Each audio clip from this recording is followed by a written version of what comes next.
So I'm going to be hosting a table talk during lunch, so if you have any questions, please join me at lunch. I'd be happy to answer any questions that you may have about the project. Obviously, I'm limited to what I can cover in 8 minutes, so I'm going to give you a broad overview of the thinking that went into why we believe a refuge playground is necessary. So here we go. First, I want to start with basically the focus of this talk, which is the ROI of finance. The ROI of play. And essentially, ROI is a financial measure, right? It's a cost-benefit analysis. The problem with it is that with ROI is that it looks at people as a cost, and it looks at machines as an investment. And the problem with that is if you're using that solely as a measure of your programs, you're not also taking into account the potential investment in people, human capital, and how that will increase in value over time. And so that's really what I'm here to talk to you about, is how we can invest in people and how that will appreciate over time rather than just machines. So if war or conflict or persecution or occupation or any things that we've been seeing in the world is the answer, I really genuinely believe that we're asking the wrong question. That we really need to be thinking about, what is it that what's the kind of world that we want to create and live in, and what are the mission, vision, and values that we want to steer the world that we want to live in, as opposed to maybe just letting the bottom line decide where we go and dictate the mission, vision, and values. So what can we do to account for, to measure the other benefits that will address our society's needs? And I believe that if we invest in these children that are displaced around the world, that this will really be a benefit to all of us. And so it's not just a matter of how can we help out these poor kids, but it's also the reality of the world that we are increasingly becoming a part of and how we are each affecting one another. There are over 60 million people around the world who are displaced by conflict and persecution, occupation, slavery, military enlistment, whatnot. And 30 million plus are children under the age of 12. So this is not just a problem that you're hearing about of 1 million people going into Europe. It's much, much bigger than that. It's been a problem for decades. And we're just now starting to see how big of a problem it is because it's starting to end up in our own backyards. And the problem is how we've continued to look at it, the paradigm in which we have applied towards this crisis. I believe the core problem is that we see it as a problem rather than really see it as an opportunity because of where the world is headed and how we can capitalize on this opportunity of migration and this opportunity of diversity, this opportunity to tap the global markets and to tap where the global trends are headed so that we can all benefit from this new reality that we're seeing happening in the world, the constant change that's happening. In addition to that core problem, I think we also have a lack of a vision for what is becoming an increasingly changing and globalized world. And as you can see, there are a lot of trends that are happening in the world.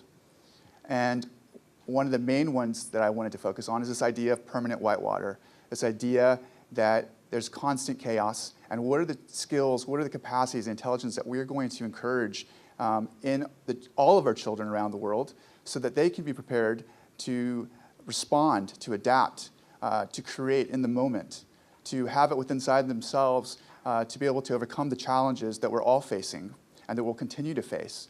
Because I think in the end, we're moving from an age in which we hoped we could know. We tried to predict where things were headed.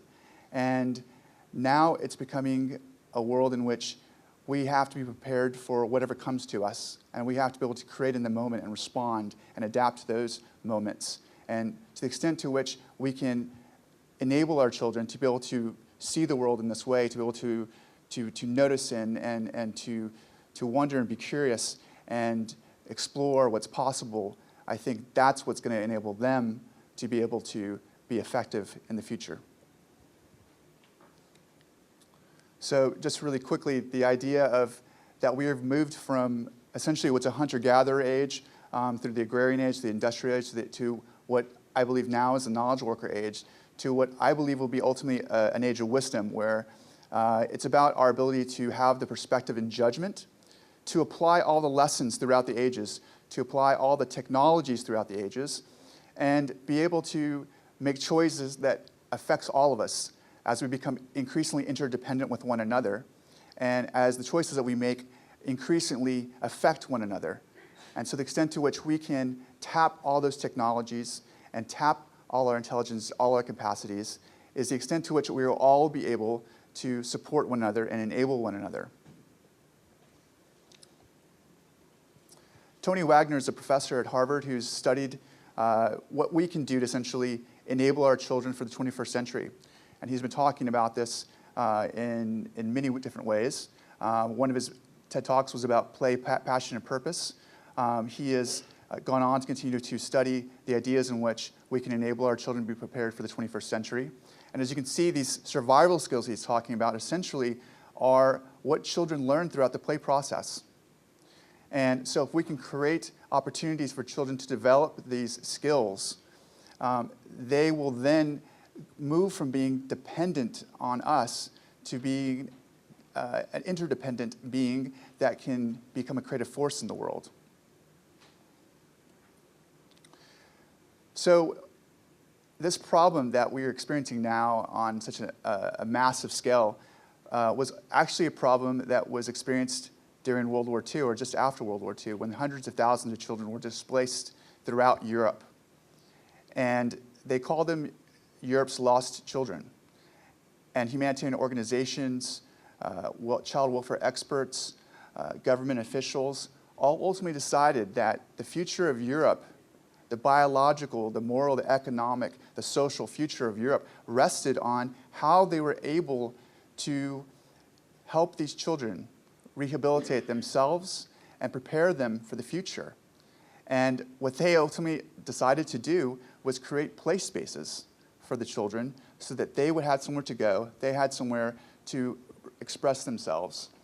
And so they created, in Denmark, an idea for a playground called an adventure playground, which essentially is the idea that you take recycled, repurposed, reclaimed materials and you allow the children to freely express themselves in creating their own play space.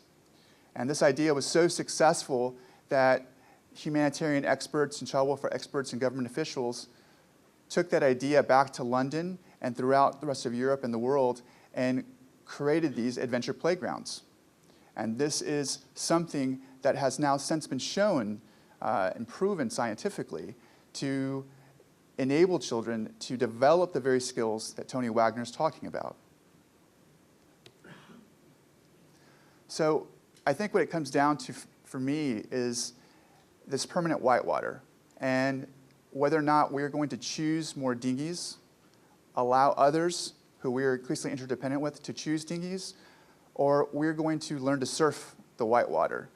And we're going to teach those children, all our children, to surf that whitewater. So with that said, if you have time, I'd love for you to join me for lunch, and I'd be happy to answer any of your questions.